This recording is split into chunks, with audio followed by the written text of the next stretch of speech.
Hello, welcome back to the channel.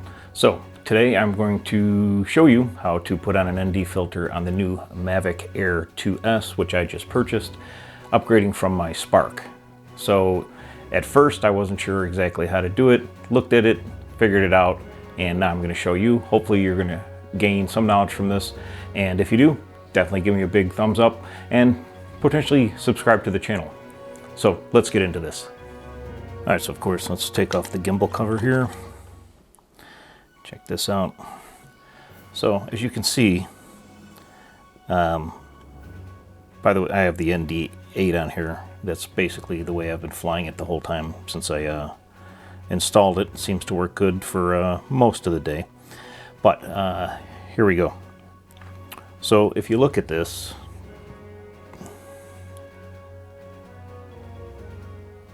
isn't very intuitive as how it comes off. At least it wasn't for me.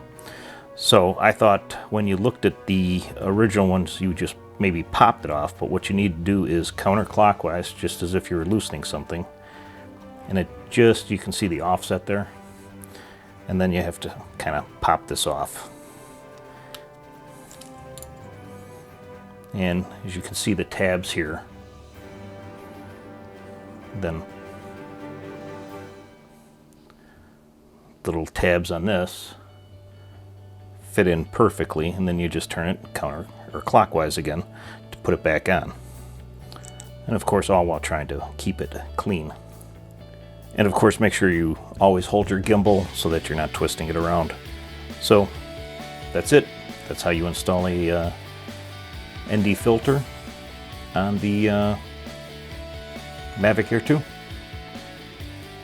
I hope you found the tutorial informative, and if you did, definitely give me a thumbs up. I'd greatly appreciate it, and consider subscribing.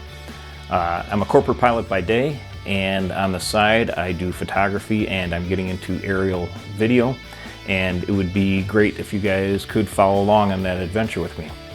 Let me know in the comments below if you think I should stick with just doing corporate pilot stuff, or if I should post more technical videos, how-tos, and things related to photography and video. So until next time, thanks for stopping by.